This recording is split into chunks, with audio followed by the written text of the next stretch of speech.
Ariel Helwani in Montreal for UFC 186 alongside Demetrious Mighty Mouse Johnson, who faces Kyoji Horiguchi for the UFC flyweight title this Saturday. And Demetrious, I hate to do it, but I think we have a bit of a beef because the people don't know this. This is breaking news. We were supposed to have a nice, long, sit-down interview yesterday, and for the first time in my career, my interview subject canceled. Hey, dude, canceled. I had diarrhea. What did you want me to do, huh?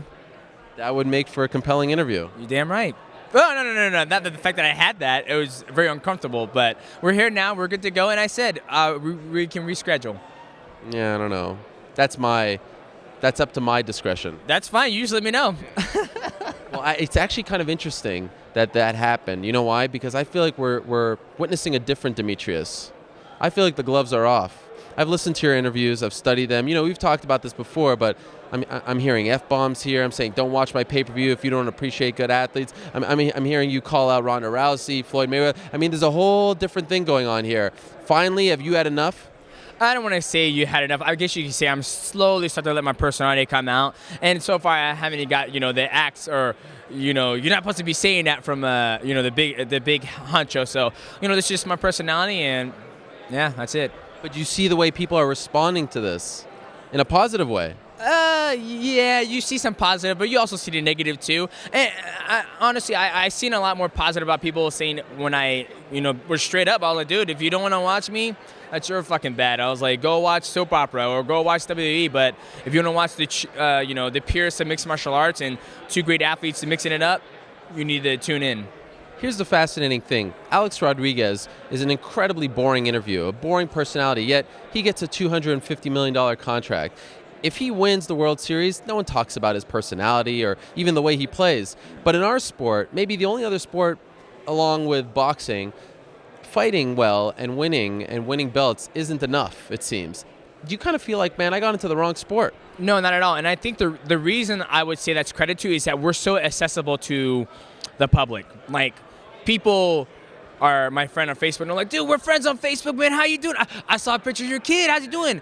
I'm the world champion. I would never get close to LeBron James, get close to Kobe Bryant, get close to A-Rod. So I think fans, since they're able to have the Fan Expo, they have that relationship with the athletes and the fighters to where they get so close to us, and they feel like we're friends. And that's where I think that translation gets lost, to where people have that emotional investment into mixed martial artists instead of guys like A-Rod or anybody else on that level. But no one says A-Rod's boring, I'm not going to watch him, right? As long as he wins, they don't care. Yeah. Keep winning. Why does the boring thing come into the discussion? I have no idea, to be honest with you. I mean, baseball's boring in my opinion. I mean, you just hit the ball, and baseball is an amazing sport. The athletes are super athletic, and they have to, make the right decision on a drop of a dime. But I don't understand why. I don't know, man. Do you ever have a moment where you're sitting up, your feet are up, and you're sitting at home, and you're saying, I'm arguably top 3 best fighters in the world, walking this earth, and yet I still have to talk about this. I still have to sell myself. I still have to convince people. That just seems backwards in today's sports world. Yeah, absolutely. It's always mind-boggling, but at the same time, it's what people perceive me as, and I try not to get too hung up on it. Does it get tiring that almost every fight is like a referendum on how much you can sell, whether you're a pay-per-view draw, whether you should be on Fox, FS1, like every time you have to discuss this kind of story? I think more people look into that more than the fight, because the reason why is because they know the fight's going to happen, so that's done and said, but they wonder if it's actually going to do very well. That's where people are seeing if that's going to happen. Are you bummed that this fight is happening before arguably the greatest boxing fight of all time, the most anticipated boxing fight? It's $100 to buy that pay-per-view, and even if this was one of the best UFC cards ever, I feel like it would take a hit to be a week before, because some people might be saving their money. You can look at it that way, but I try not to get too hung up on that. I mean, you got, the Canadians, Montreal Canadiens playing. You also got Dish Network just dropped this. So there's a lot. Can't catch a break. I'm going to do fine. I'm going to go in there and fight. It doesn't change anything for me. But as for, numbers-wise, you can't catch a break. But I literally try not to get too involved with that. I mean, there's only so much I can do, and my job is to go out there and fight and put on a great performance. You get pay-per-view points, right? You want the most people watching. That's all disclosed. But you want the most people watching, I would imagine. Absolutely. I want everybody in the world. I want everybody and their mom and their grandma. I want people in the retirement home watching me fight. But is it going to happen? Probably not. you ever say, can you give me someone who at least would sell the fight a little bit as an opponent? No, not at all. I mean, at the end of the day, I'd rather fight a guy who's worked his way up, who deserves a title shot.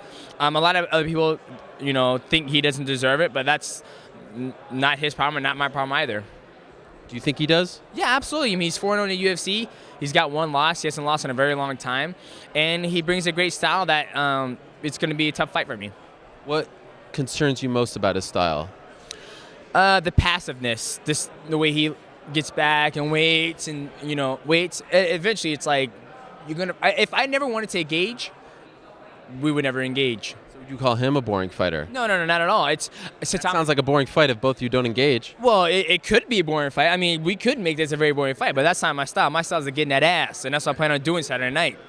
Do you recall, or did you know that when you fought Kid Yamamoto at UFC 126, Yes. he was in his corner? Yes. I met him. I remember him in the backstage after I fought. I saw him there. He had blonde hair, and he was my height. And I was like, I'm pretty sure I'll fight him eventually, because when you're around that crew and that lifestyle, eventually, you're gonna have connections. And he's a Japanese fighter, and he's with Kid Yamamoto, Crazy B. It was only a matter of time he made it to the UFC. So I wasn't surprised, like when they're like, you're fighting him. I was like, okay, sounds good. How about this? I thought you were boys with DC Daniel Cormier. He's training with him on the Countdown show, teaching him. What's up with that? I know DC. He know better than that, but I know the whole litigation and why that happened. And What happened? Spill the beans. well, we're out there doing Welcome to the Show, the press conference, and one of his managers, or I believe it's his manager, lives out in California. So they're like, hey, why don't you get out here? You go train at AKA.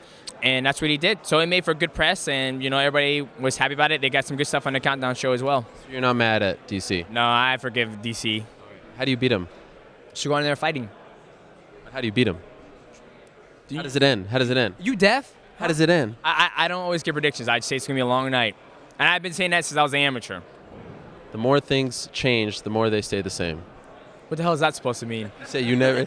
you say you never give predictions. I thought maybe things change. Oh, no. Trying to tie it all together. I mean, things do change, but that's never changed. That will, who knows? Maybe down 5 years down the road, when I'm way more confident in myself, and I'm more confident to let the world know how I think.